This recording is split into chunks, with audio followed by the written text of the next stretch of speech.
Hello बच्चों, कैसे हैं आप? आई होप कि आप अच्छे होंगे। जैसा कि क्लास 10 की इकोनॉमिक्स मैंने शुरू किया था और पहला चैप्टर अर्थव्यवस्था का विकास मैंने खत्म कर दिया है। और आज पुनः हम जो है ना अर्थव्यवस्था को हम आगे बढ़ाएंगे, मतलब अर्थशास्त्र को आगे बढ़ाएंगे। आज अर्थशास्त्र के सेकेंड चैप्टर लेकर आया हूँ जिसका नाम है आय एवं राज्य एवं राष्ट्रीय आय के बारे में पढ़ेंगे। तो हमारा सेकंड चैप्टर है राज्य एवं राष्ट्र की आय के बारे में। सेकंड चैप्टर को बहुत बढ़िया से क्लियर करेंगे और आपका तैयारी कराने में मैं बेहतर प्रयास करूंगा। तो चलिए मैं सेशन को शुरू करता हूं। जैसा कि अगर देखा जाए तो चैप्टर कह रहा है कि राज्य, यहाँ कह रहा है कि राज्य तथा राष्ट्र की आय। तो सबसे पहले समझेंगे कि आय क्या होता है, इसके बाद राज्य की आय क्या होता है, राष्ट्रीय आय क्या होता है। इन सभी बातों पे हम थोड़ा बारीकी नजर से देखेंगे।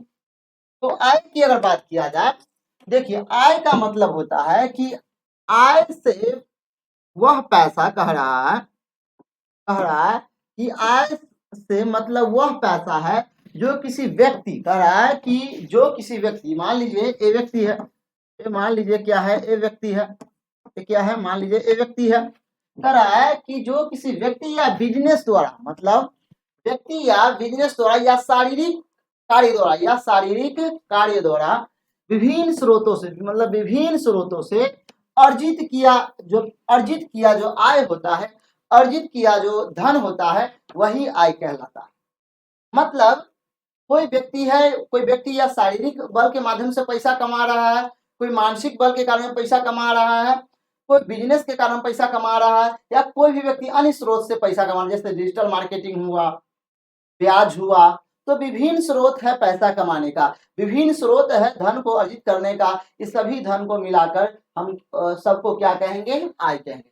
जैसा कि वेतन हुआ, लाभ हुआ, ब्याज हुआ और निवेश हुआ। आय आर्थिक रूप से अच्छी स्थिति का महत्वपूर्ण संकेत है। मतलब जिसका अच्छा स्थिति है, जिसका जीवन बेहतर अच्छा है, जिसका जीवन स्तर अच्छा है, उसका आय बेहतर होगा। स्वाभाविक बात है, ऑब्वियसली सी बात है, जो अच्छा कमाएंगे वो अच्छे तरीका से अपना बेहतर जो है ना जीवन यापन करेंगे। तो कह रहा है और यह किसी भी व्यक्ति या बिजनेस की आर्थिक स्थिरता के लिए बेहद जरूरी है। अब आय की अगर बात किया जाए तो आय एक प्रकार के कहिएगा शारीरिक और मानसिक द्वारा जो है ना कार्य करके जो है ना जो धन अर्जित करते हैं उसे हम आय कहते हैं। आय प्राप्त करने का विभिन्न स्रोत है, जैसे बिजनेस द्वारा आय, व्यापार कर सकते हैं, इसके बाद विभिन्न स्रोतों जैसे डिजिटल मार्केटिंग के माध्यम से, इसके बाद एजुकेशन सेक्टर के माध्यम से, बहुत सारे ऐसे स्रोत है जिससे हम आय प्राप्त करके जो है ना अपनी आवश्यकताओं को पूरा करते हैं और बेहतर जीवन जीने का हम प्रयास करते हैं, उसे क्या कहेंगे, आय कहेंगे। जैसा कि टाइप ऑफ इनकम की अगर बात किया जाए तो एक्टिव इनकम, पैसिव और पोर्टिफोल इनकम होता है। तो यही क्या है, एक आय है। पैसा ही क्या है, एक प्रकार का आय है। पैसा ही क्या है, एक प्रकार के, मतलब जो हम कहीं काम करके जो पैसा कमाते हैं, काम के बदला में जो हमें पैसा दिया जाता है और पैसा से हम अपना जीवन स्तर, अपनी आवश्यकताओं को पूरा करते हैं, उसे ही क्या कहते हैं, आय कहते हैं। तो सिंपल है, कोई ज्यादा थी नहीं है। इसके बाद अगर देखा जाए बिहार की अगर आय देखा जाए, तो बिहार का अगर आय देखते हैं, बिहार का आय, तो बिहार का आय सबसे पहले अगर देखा जाए तो बिहार का आय को हमें आंकलन करने के लिए बिहार के प्रति व्यक्ति आय को हमें देखना पड़ेगा। बिहार में सकल घरेलू उत्पादन का जो है ना हमको डाटा देखना पड़ेगा। तो सबसे पहले देखेंगे बिहार के प्रति व्यक्ति आय। तो कह रहा कि बिहार के प्रति व्यक्ति आय में वृद्धि हुई है, पहले से वृद्धि हुई है। वित्तीय वर्ष 23-24 में वर्तमान मूल्य पर प्रति व्यक्ति आय 66,828 रुपया था। मतलब वित्तीय वर्ष 23-24 की अगर बात किया जाए तो उसमें आंकड़ा निकाला गया था कि बिहार के प्रति व्यक्ति आय कितना था, तो कहिएगा 66,828 रुपया आंकलन किया गया था, जो पिछले वर्ष की तुलना में 7584 रुपया अधिक है। जो पिछले वर्ष की तुलना में 7,584 रुपया अधिक आया है।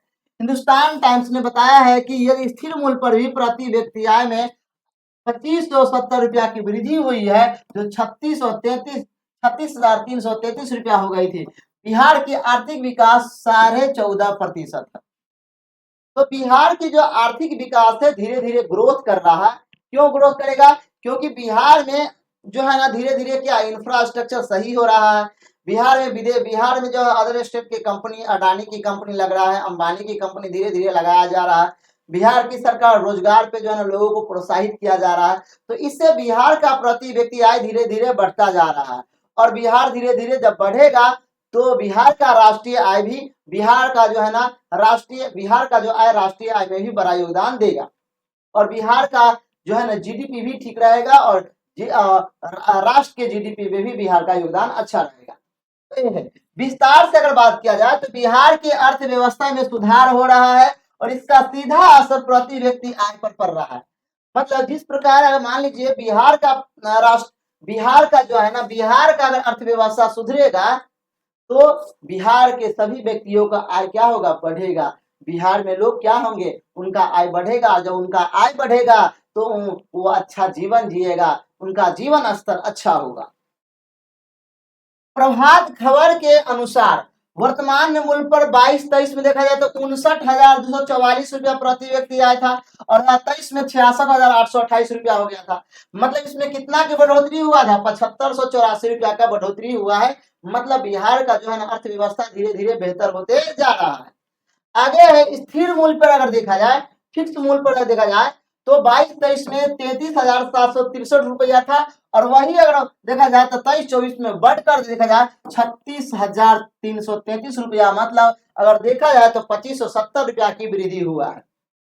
उसी प्रकार अगर देखा जाए तो बिहार का अगर जीडीपी देखा जाए तो 14.5% जीडीपी है बिहार का जीडीपी, जो बहुत बेहतर है अभी। और विकास दर तो 14.47% जो है ना विकास दर है, ये भी वही बेहतर होते जा रहा है। मतलब बेहतर हो रहा है, क्या हो रहा है, बेहतर हो रहा है, बेहतर हो रहा है।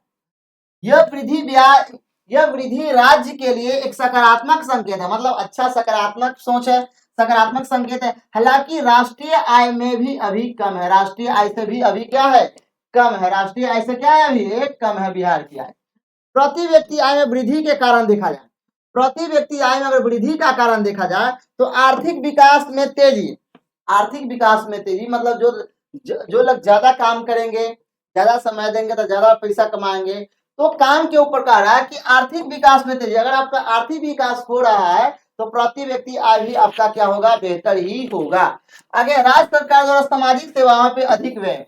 राज्य सरकार जो है ना ग्रामीण एरिया में, सामाजिक एरिया में, सोशल वेलफेयर डिपार्टमेंट में सरकार जो है ना काफी तेजी से काम कर रही है, काफी तेजी से खर्चा कर रही है समाज को विकास करने के लिए, समाज में इंफ्रास्ट्रक्चर को सुधारने के लिए, समाज की शिक्षा व्यवस्था को सुधारने के लिए। तो इससे भी क्या होगा, जब समाज में एक बेहतर समाज का निर्माण किया जाएगा तो लोग जो है ना लोग शिक्षित होंगे। जब शिक्षित होंगे तो क्या, उनका रोजगार मिलेगा और रोजगार मिलेगा तो वह बेहतर जीवन जिएगा। जब बेहतर जीवन जिएगा तो उसका आय बेहतर होगा। जब उसका आय बेहतर होगा तो प्रति व्यक्ति आय भी क्या होगा, उनका काफी बेहतर होगा। तो यही कह रहा है। आगे पूंजीगत व्यय में वृद्धि, जो पूंजीगत है, जो संपत्ति है, उनमें भी धीरे धीरे क्या बढ़ोतरी हो जाते जा रहा है, जो भविष्य में रिटर्न के लिए बड़ी संपत्तियां बनाने में मदद करेगी।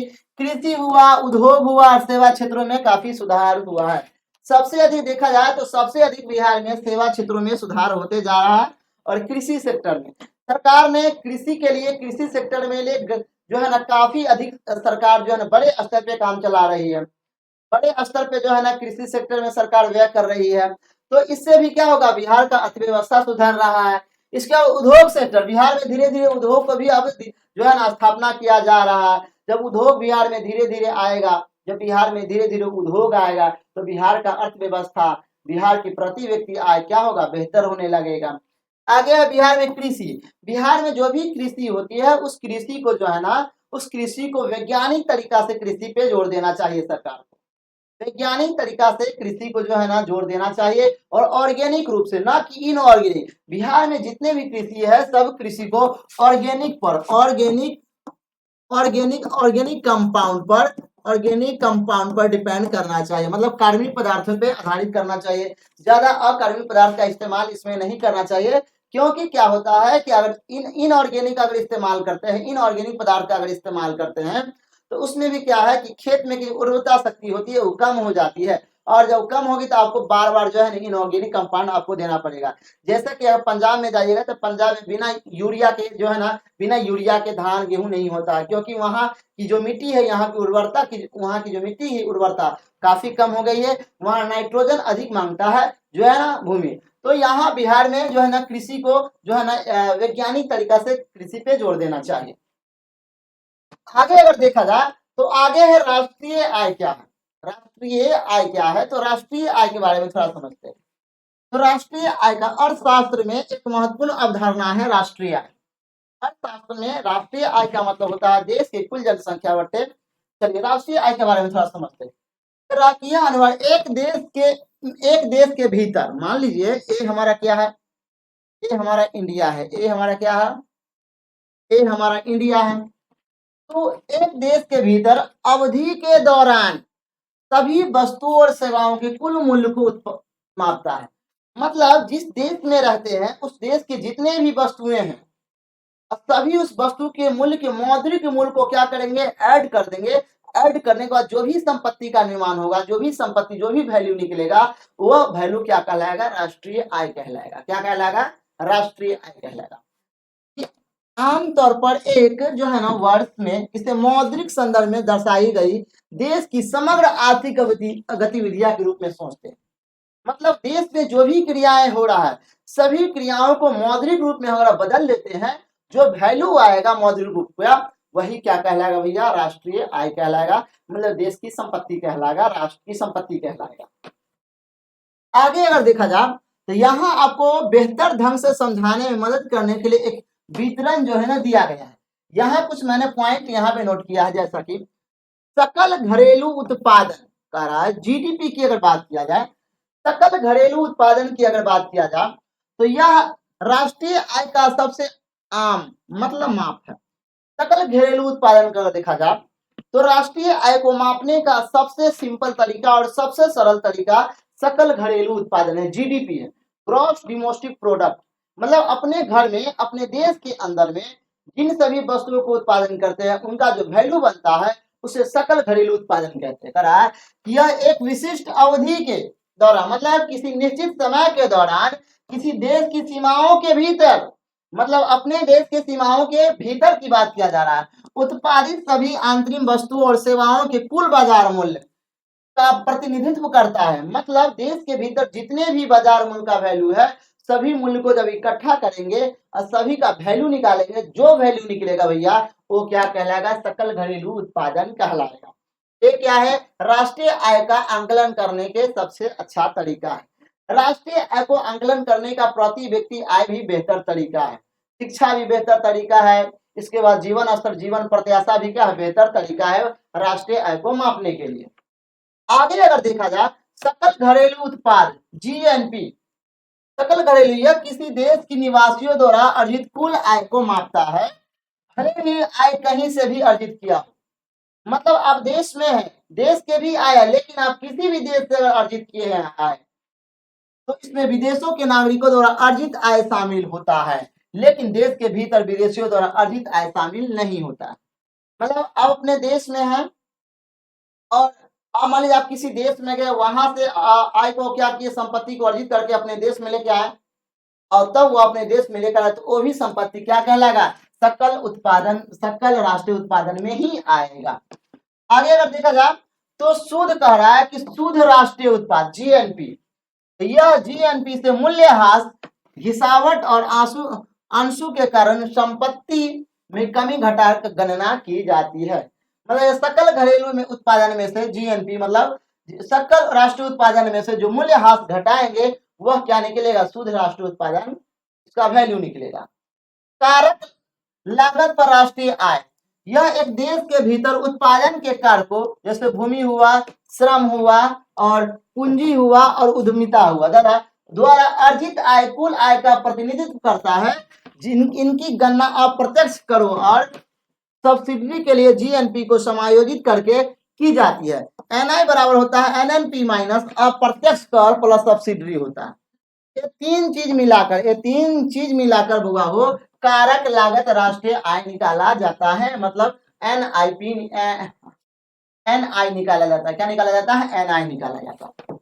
उसी प्रकार जब हम आगे बढ़ेंगे तो भारत में राष्ट्रीय आय का आंकलन, भारत में राष्ट्रीय आय का आंकलन की बात किया जाए तो केंद्र सरकार के ने राष्ट्रीय आय को आंकलन करने के लिए एक संगठन बनाया है।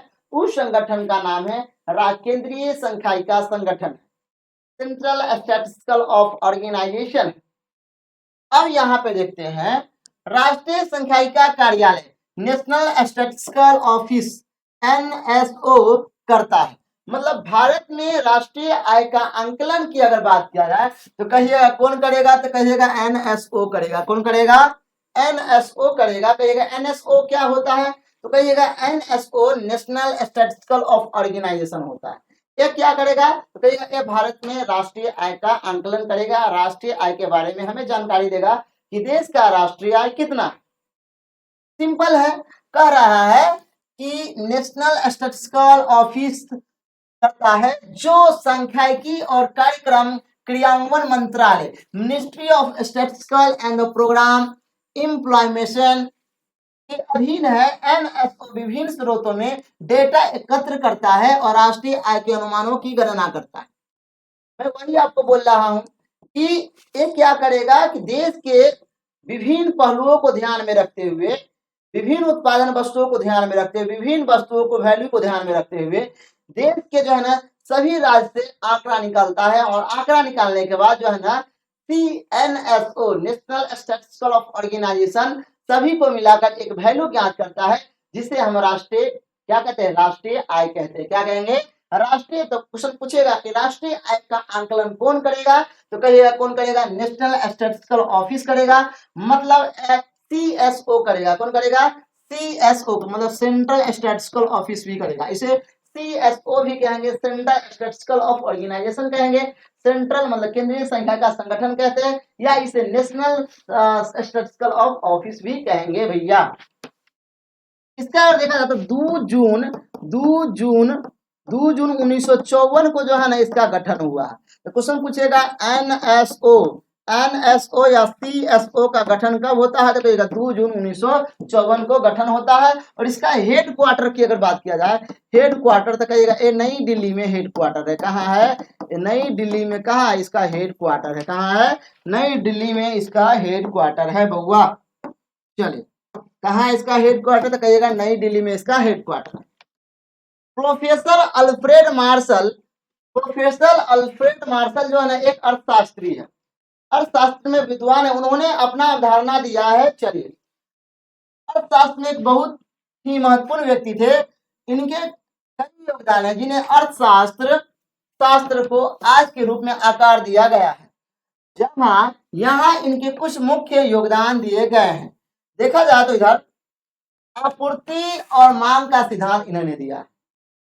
अगर देखा जाए अल्फ्रेड मार्शल अर्थशास्त्री, इन्होंने आपूर्ति और मांग का सिद्धांत दिया है। चलिए इस सिद्धांत के बारे में थोड़ा समझते हैं। मार्शल ने आपूर्ति और मांग के सिद्धांत को स्पष्ट रूप से समझा दिया। मतलब इसमें कोई डाउट नहीं है, बिल्कुल एकदम आसान भाषाओं में समझा रहा है।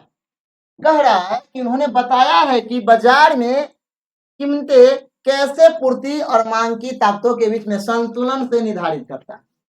बाजार में किसी वस्तु को कैसे मांग किया जाए और जब मांग रहेगा तो उस वस्तु को कैसे संतुलित किया जाए, इसके बारे में जो है ना आपूर्ति और मांग। आपूर्ति मतलब क्या होना, पूरा करना, और मांग मतलब ही क्या होता है, मांग मतलब मांग के माध्यम से ही आपूर्ति किया जाता है। अब कह रहा है कि उन्होंने बताया कि बाजार में कीमतें कैसे आपूर्ति और मांग की ताकतों के बीच में, इस दोनों के ताकत के बीच में, आपूर्ति और मांग के ताकत के बीच में संतुलन बनाए रखता है, निर्धारित होती है। कह रहा इन्होंने मार्सिलियन क्रॉस जो है नामक एक ग्राफ की उपयोग करके इसे समझाया है, जिससे आपूर्ति और मांग वक्र एक दूसरे को काटता है। मतलब एक ग्राफ लिया होगा ऐसे और ऐसे लिया होगा, इस दोनों को संतुलित करके क्या करेगा, एक दूसरे को क्या करेगा, काटेगा और संतुलित होगा। चलिए, उपभोक्ता अधिवेशन। मार्शल ने उपभोक्ता अधिवेशन कंज्यूमर सरप्लस की अवधारणा दी है। यह वह अतिरिक्त लाभ है जो उपभोक्ताओं को मिलता है जब वे किसी वस्तु या सेवाओं में कम कीमत चुकाते हैं वे देने के लिए तैयार होते हैं।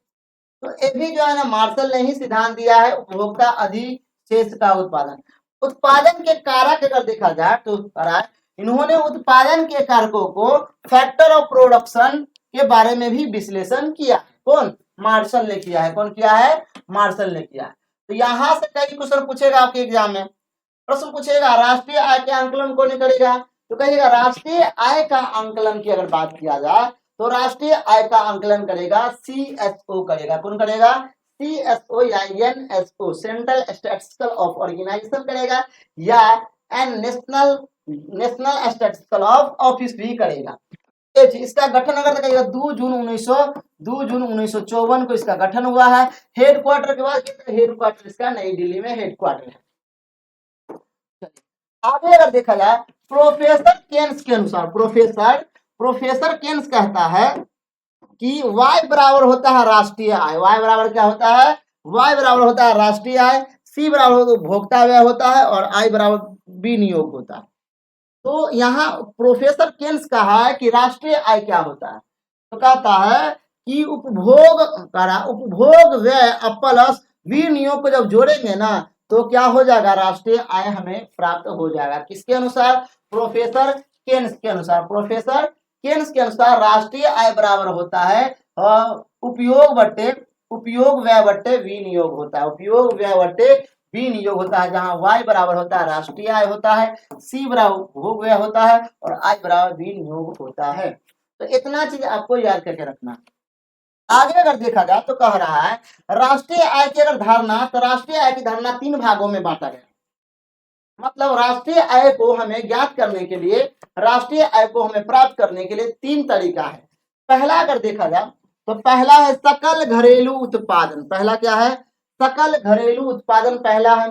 दूसरा है सकल राष्ट्रीय उत्पादन। क्या है? सकल राष्ट्रीय उत्पादन है। और तीसरा है शुद्ध राष्ट्रीय उत्पादन। शुद्ध राष्ट्रीय उत्पादन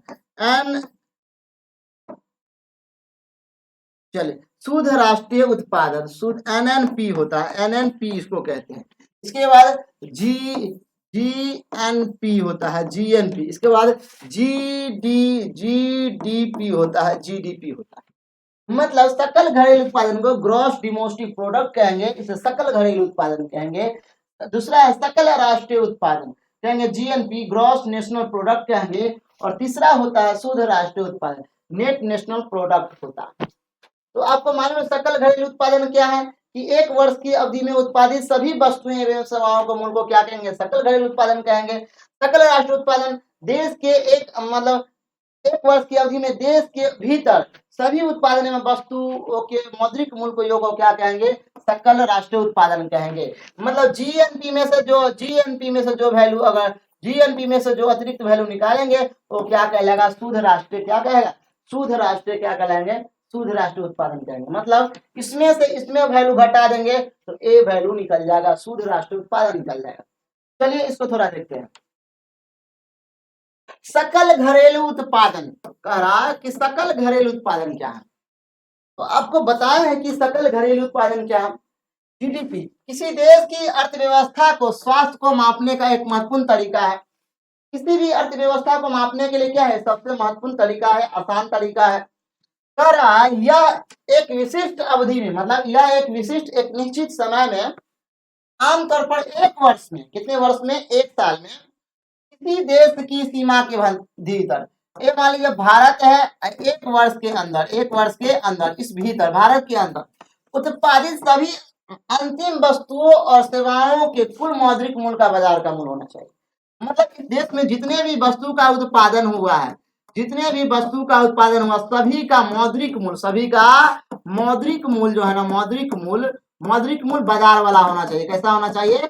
बाजार वाला मौद्रिक होना चाहिए। जो इसका जो बाजार में रेट चल रहा है उस सभी को जोड़ देंगे, उस सभी को क्या करेंगे? जोड़ के जो हमें वैल्यू प्राप्त होगा, जो हमें क्या प्राप्त होगा? जो हमें वैल्यू प्राप्त होगा उसे हम क्या कहेंगे भैया? सकल घरेलू उत्पादन कहेंगे। क्या कहेंगे? सकल घरेलू उत्पादन कहेंगे। एक बार और इसे पढ़ लेते हैं। सकल घरेलू उत्पादन किसी देश की अर्थव्यवस्था में स्वास्थ्य को मापने के लिए एक महत्वपूर्ण तरीका है। और शिक्षा को भी बहुत सारा, शिक्षा भी होगा, स्वास्थ्य भी होगा, यह एक विशिष्ट अवधि में, मतलब एक निश्चित समय में, मतलब एक साल का समय होता है, एक वर्ष में किसी देश की सीमा के भीतर, इस सीमा के भीतर जितने भी वस्तु का उत्पादन हुआ है, उत्पादन जितने भी सेवाएं वाला काम हुआ है, सभी को वस्तु एवं सेवाओं के मौद्रिक मूल्य को जब जोड़ेंगे और जो जोड़ के जो वैल्यू निकलेगा वही क्या कहलाएगा भैया, सकल घरेलू उत्पादन कहेंगे। क्या कहेंगे? सकल घरेलू उत्पादन कहेंगे। दूसरा देखा जाए, इसे आसान शब्दों में समझे, चलिए इसे थोड़ा आसान समझने में हम प्रयास करते हैं। सकल का मतलब होता है कुल या संपूर्ण। सकल का मतलब क्या होता है? सकल का मतलब क्या होता है बुआ? कुल या, सकल का मतलब होता है कुल या कुल मतलब संपूर्ण। सकल का मतलब होता है पूरा वैल्यू, टोटल। इसके बाद घरेलू का मतलब होता है देश के भीतर, देश के भीतर कुल वस्तुएं के मौद्रिक मूल्य, देश के भीतर कुल वस्तुओं के मौद्रिक मूल्य को क्या कहेंगे? सकल घरेलू उत्पादन कहेंगे। उत्पाद का मतलब होता है वस्तु एवं सेवाओं को उत्पादित किया जाता है, मतलब वस्तु एवं सेवाओं को मैन्युफैक्चर मतलब निर्माण किया जाता है, मतलब वस्तु एवं सेवाओं को उत्पादन करके जो बाजार में इसका वैल्यू होगा उस वैल्यू को मौद्रिक में मतलब पैसा में बदल देंगे, और जितना पैसा बदलेगा, जितना पैसा बनेगा वही क्या कहलाएगा? सकल घरेलू उत्पादन कहेंगे। आगे अगर देखा जाए तो इसके बारे में थोड़ा और देखते हैं। इसीलिए सकल घरेलू उत्पादन एक देश के भीतर उत्पादित सभी वस्तुएं एवं सेवाओं का कुल मूल्य है, चाहे वह किसी भी व्यक्ति या किसी कंपनी की बनाई गई हो, या किसी व्यक्ति का संपत्ति हो, या किसी कंपनी का संपत्ति हो, या किसी संगठन का संपत्ति हो, सभी संगठन को मिलाकर, सभी संगठन वाले पैसों को मिलाकर, सभी व्यक्तियों के पैसों को मिलाकर जितने भी देश के भीतर जो काम कर रहे हैं, जिसके पास संपत्ति है, वह सब संपत्ति क्या सकल घरेलू उत्पादन के अंतर्गत आता है। कितना सिंपल है। चलिए, जीडीपी क्यों महत्वपूर्ण है? तो कहिएगा जीडीपी क्यों महत्वपूर्ण है? अर्थव्यवस्था का आकार देता है। हमारा अर्थव्यवस्था के बारे में पता चलता है कि हमारा अर्थव्यवस्था क्या है, हमारे देश के प्रति व्यक्ति आय कैसा है। हमें यह बताता है कि किसी देश की अर्थव्यवस्था कितनी बड़ी है, हमारे देश की अर्थव्यवस्था कितनी बड़ी है। कौन बताएगा? कहिएगा ए, कौन बताएगा? जीडीपी बताएगा। कौन बताएगा? जीडीपी। विकास दर की अगर बात किया जाए तो कह जीडीपी में वृद्धि दिखाती है, जीडीपी में क्या दिखाती है? वृद्धि दिखाती है कि अर्थव्यवस्था बढ़ रही है, जबकि जीडीपी में गिरावट दिखती है कि अर्थव्यवस्था सिकुड़ जाती है। कह रहा है कि विकास, जीडीपी में वृद्धि दिखती है, अर्थव्यवस्था बढ़ रही है, अर्थव्यवस्था बढ़ रही है, जबकि जीडीपी में गिरावट दिखती है कि अर्थव्यवस्था सिकुड़ रही है। चलिए आगे अगर देखा जाए तो कह रहा है जीवन स्तर, जीडीपी प्रति व्यक्ति आय हमें देश में औसत जीवन स्तर का अंदाजा देता है। जैसे जैसे अर्थव्यवस्था का विकास होगा, हमारा प्रति व्यक्ति आय बढ़ेगा, हमारा प्रति व्यक्ति आय बढ़ेगा तो हमारा जीवन स्तर बढ़िया होगा। जब जीवन स्तर बढ़िया होगा तो हमारा जीडीपी क्या होगा? बेहतर होगा। क्या होगा? बेहतर होगा। जीडीपी प्रति व्यक्ति आय, जीडीपी जो है ना प्रति व्यक्ति आय देश में औसतन जीवन स्तर का अंदाजा देता है। अगर आपका जो है ना प्रति व्यक्ति आय जो है ना जीडीपी से बेहतर है तो आपका जीवन स्तर भी क्या होगा? बेहतर होगा। नीति निर्धारण, सरकारें और केंद्रीय बैंक, जो सरकार है, जो भारत सरकार है, जो राज्य सरकार होते हैं, और जो सरकारी बैंक होती है, जो केंद्रीय बैंक होती है, वो आर्थिक नीतियां बनाने के लिए जीडीपी के आंकड़ों का उपयोग करती है। मतलब जीडीपी उसका कैसा है, सकल घरेलू उत्पादन उसका कैसा है। तो ये सब क्या है? अर्थव्यवस्था का क्या है? ये सब क्या है? सकल घरेलू उत्पादन के बारे में ये सब है। इसको भी आप नोट कर सकते हैं। चलिए आगे देखा जाए तो सकल राष्ट्रीय उत्पादन, जैसा कि आपको बताए हैं, जैसा कि अगर यहाँ आपको बताए थे, जैसा कि बताए थे कि राष्ट्रीय आय का 3 गो अवधारणा है। तो मैंने पहला सकल घरेलू उत्पादन देखा, और दूसरा देखेंगे सकल राष्ट्रीय उत्पादन। चलिए सकल राष्ट्रीय उत्पादन के बारे में थोड़ा देखते हैं। देखिए सकल राष्ट्रीय उत्पादन, जीएनपी इसे इंग्लिश में कहेंगे, ग्रॉस नेशनल प्रोडक्ट कहेंगे। यह देश के नागरिक द्वारा एक विशिष्ट अवधि में उत्पादित सभी अंतिम वस्तुओं और सेवाओं का कुल मूल्य है, चाहे वह कहीं भी स्थिति में या चाहे वह कहीं भी स्थिति हो, या जीडीपी के विपरीत जो किसी देश की सीमाओं के भीतर उत्पादन को मापता है। जीएनपी किसी देश के नागरिक द्वारा किए गए उत्पादन को मापता है, भले वह विदेश में हो, काम कर रहे हो। अब देखिए सकल राष्ट्रीय उत्पादन का मतलब होता है कोई भी व्यक्ति हो या कोई भी कंपनी हो, देश में उसकी संपत्ति तो अगर वह विदेश में भी रहकर काम कर रहा है और विदेश से धन अर्जित कर अगर इंडिया में ला रहा है, अपने देश में ला रहा है, तो वो भी क्या कहलाएगा, ये सब सकल घरेलू उत्पादन में ही आएगा। किसमें आएगा, सकल घरेलू उत्पादन में आएगा। यहाँ इसे समझने का एक और तरीका है, सकल राष्ट्रीय उत्पादन जीएनपी, सकल घरेलू उत्पादन की अगर बात किया जाए तो सकल घरेलू उत्पादन जीएनपी मतलब जीडीपी, और विदेश से जो नागरिक अर्जित किया है संपत्ति, विदेश से जो संपत्ति अर्जित किया है उस सबको जोड़ देंगे, मतलब सकल घरेलू उत्पादन में जीडीपी में जीडीपी में और विदेशी विदेशी संपत्ति को जोड़ेंगे, विदेशी संपत्ति को जोड़ेंगे जो अर्जित किया है विदेशी द्वारा, तो ये सब किस में आ जाएगा भैया, सकल राष्ट्रीय उत्पादन में आ जाएगा। किसमें आएगा, सकल राष्ट्रीय उत्पादन में आएगा। अब देखिए यहाँ पे थोड़ा चलिए पढ़ते हैं, आगे बढ़ते हैं। जीएनपी को महत्वपूर्ण है, मतलब भाई जीएनपी का महत्व क्या है, तो नागरिकों को आय का मापता है, मतलब नागरिक को आय को मापता है। जीएनपी किसी देश के नागरिक को कुल आय को मापने का एक बेहतर क्या है, एक बेहतर तरीका है, एक बेहतर तरीका। मतलब जीएनपी जो है ना, देश के नागरिक के कुल आय, देश में जो नागरिक है उसका कुल आय ज्ञात करने का एक अच्छा तरीका है। चलिए जीएनपी। अंतरराष्ट्रीय तुलना की बात किया जाए तो जीएनपी का प्रयोग देश के बीच आर्थिक प्रदर्शन की तुलना करने के लिए किया जा सकता है, खासकर उन देशों के लिए जिनके नागरिक विदेश में महत्वपूर्ण आय अर्जित करता है। अब कह रहा है कि अंतरराष्ट्रीय तुलना की बात किया जाए, जीएनपी का प्रयोग जीएनपी का उपयोग देशों के बीच आर्थिक प्रदर्शन की तुलना करने के लिए, मतलब आर्थिक प्रदर्शन को, आर्थिक वैल्यू को दर्शाने के लिए जो है ना किया जाता है, खासकर उन देशों के लिए किया जाता है जिनके नागरिक विदेश में महत्वपूर्ण आय अर्जित करता है। तो इसके लिए भी यह क्या है, अंतरराष्ट्रीय तुलना का चलिए असर। अब है शुद्ध राष्ट्रीय उत्पादन, नेट नेशनल प्रोडक्ट के बारे में पढ़ेंगे। एनएनपी किसी देश के आर्थिक प्रदर्शन का एक महत्वपूर्ण जो है ना माप है। किसी भी देश का आर्थिक मापने में से, आर्थिक को ज्ञात करने के लिए एक में से एक अच्छा तरीका है क्या है, सकल राष्ट्रीय उत्पादन है। क्या है, सकल राष्ट्रीय उत्पादन है। कह रहा है कि यह सकल राष्ट्रीय उत्पाद ग्रॉस नेशनल प्रोडक्ट जीएनपी में मूल्यह्रास मतलब डिस्ट्रैक्शन घटाने के बाद प्राप्त किया जाता है।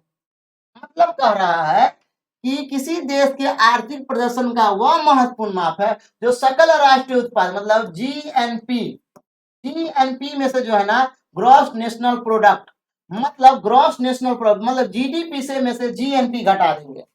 कितना सिंपल है, मतलब जो हमारा जीडीपी है, जीडीपी में से जीएनपी घटाएंगे। जीएनपी मतलब ग्रॉस डोमेस्टिक प्रोडक्ट्स में से ग्रॉस नेशनल प्रोडक्ट घटाएंगे और जो वैल्यू प्राप्त होगा वो एनएनपी प्राप्त होगा, नेट नेशनल प्रोडक्ट प्राप्त होगा। क्या होगा, नेट नेशनल प्रोडक्ट प्राप्त होगा। भैया कितना सिंपल है। चलिए इसीलिए इसे शुद्ध राष्ट्रीय क्या कहते हैं। चलिए यहाँ दिया गया है, देखिए यहाँ पे बाकायदे दे दिया है। देखिए यहाँ पे बाकायदे दे दिया है। देखिए शुद्ध राष्ट्रीय उत्पाद बराबर सकल राष्ट्रीय उत्पादन माइनस हाथ से होता है। कभी होता है, हाथ से होता है। मतलब अगर देखा जाए तो इसमें देखिए इस वैल्यू को अगर इधर लाएंगे तो ये माइनस में आएगा, ये क्या होगा, ये प्लस में हो जाएगा। ये क्या होगा, प्लस में हो जाएगा। मतलब अगर सकल यहाँ पर ऐसे कर सकते हैं, सकल राष्ट्रीय उत्पाद माइनस हो जाएगा सकल घरेलू उत्पाद, सकल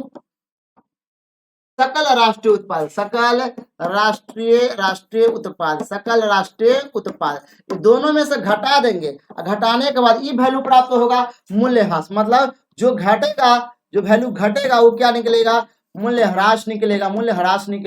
और इसी मूल्यह्रास को क्या कहेंगे, एनएनपी कहेंगे। क्या कहेंगे, नेट नेशनल प्रोडक्ट कहेंगे। क्या कहेंगे बउआ, नेट नेशनल प्रोडक्ट कहेंगे। एनएनपी को क्यों महत्व है, इसका महत्व अगर देखा जाए तो अर्थव्यवस्था का अधिक सटीक माप, अर्थव्यवस्था को सबसे बेहतर, सबसे सटीक जो है ना माप देता है। एनएनपी जीएनपी की तुलना में अर्थव्यवस्था का अधिक तरीक माप, मतलब एनएनपी जो है ना जीएनपी की तुलना में अर्थव्यवस्था अधिक जो है ना सटीक मापा जाता है। मतलब जीएनपी की तुलना में एनएनपी जो है ना बेहतर है। चलिए अर्थव्यवस्था को मापने के लिए, क्योंकि यह पूंजीगत वस्तुओं को मूल्यह्रास को ध्यान में रखा जाता है। क्या कहता है, पूंजीगत वस्तुओं को मूल्यह्रास के ध्यान में रखा जाता है। स्थिरता का संकेत अगर देखा जाए तो कह रहा है कि यह अर्थव्यवस्था की स्थिरता का एक अच्छा संकेत है, क्योंकि यह टिकाऊ उत्पादन क्षमता को क्या करेगा, दर्शाता है। तो इतना चीज है, आप इसको देख लीजिएगा, शुद्ध राष्ट्रीय उत्पादन। आगे अगर देखा जाए तो आगे है नहीं होगा। तो आज का टॉपिक जो है ना, आज का टॉपिक हम शुद्ध राष्ट्रीय उत्पाद तक ही पढ़ेंगे, और इसका अगला टॉपिक अगले क्लास में पढ़ेंगे लेक्चर 2 के माध्यम से। उम्मीद है मेरे साथ जुड़ने के लिए, आप उम्मीद है कि यह वीडियो आपको अच्छा लगा होगा, कंटेंट अच्छा लगा होगा। तो इसी प्रकार ई पथ को सपोर्ट करते रहिए। चलिए, मेरे साथ जुड़ने के लिए बहुत बहुत धन्यवाद। Thank you.